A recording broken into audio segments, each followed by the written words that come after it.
King 9 the big blind, see if we could possibly have played it.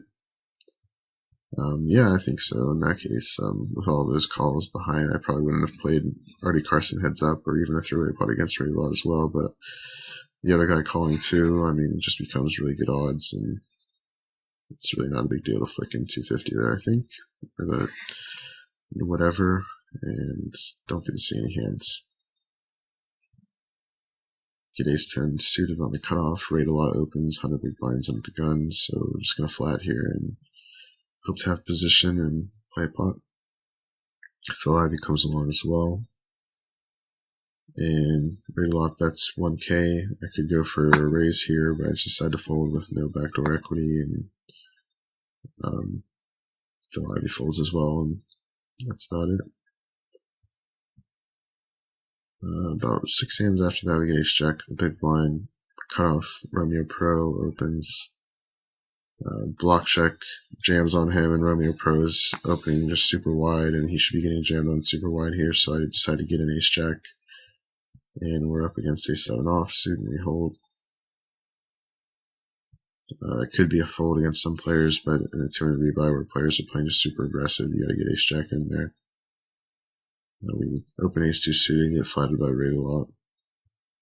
And we check back. I think you could bet sometimes, but I think checking back is also fine. Calling some turns and folding some turns, and just seeing how he plays. And checks again, and we just check behind, intending to try and get to showdown. And we do end up getting a showdown, but he ended up hitting pairs on the turn and river and was hoping that we stabbed at it somehow.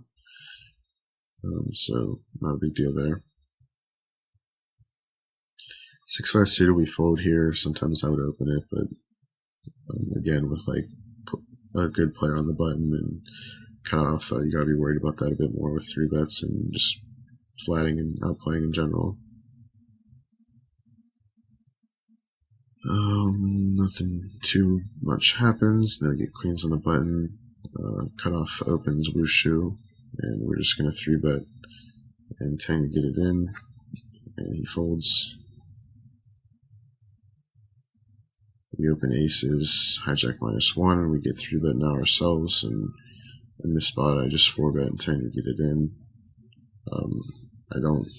I'm sure Phil Ivey's good enough to be light with his 3-bet, but I don't know if he's just going to 5-bet jam in this spot. But if he has a value hand, he's probably he's 3-betting intending to get it in, obviously, so don't want to 4-bet and lose value from anything on a weird flop. And he gets in jacks, we're good. So we have a lot of chips at this point. And we get 7-9 suited here in the small blind. And we open it up against Poker Jammers, who's a good player. And we get flatted. So we flop a double gut shot with backdoor flush draw. And we c-bet it for a little less than half pot. And Poker Jammers calls. And turn we hit a 9. And we check.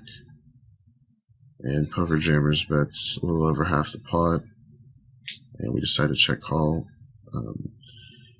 Even if he did float us on the flop with some kind of gut shot, a lot of those got there, and so I'm really not feeling too great, but I still think with second pair and the fact that I have outs to a 10 a lot of the time, although he might have a queen in his hand, and 6 would probably be a good out as well, I can call the turn.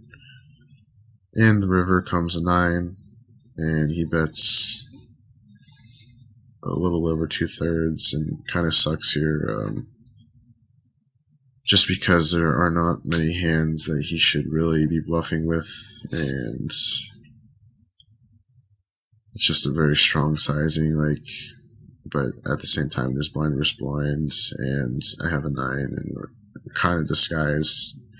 My range can definitely just have jacks and 8s as well in it, and he could just be turning something weird like 5-7 or 5-6 into a bluff somehow, but I just can't really I can't really fold, I guess, in the spot blind or something like Poker Jammers, so I just check call. I think check shove would be really bad. But yeah, he has 7-6 and owns us for value.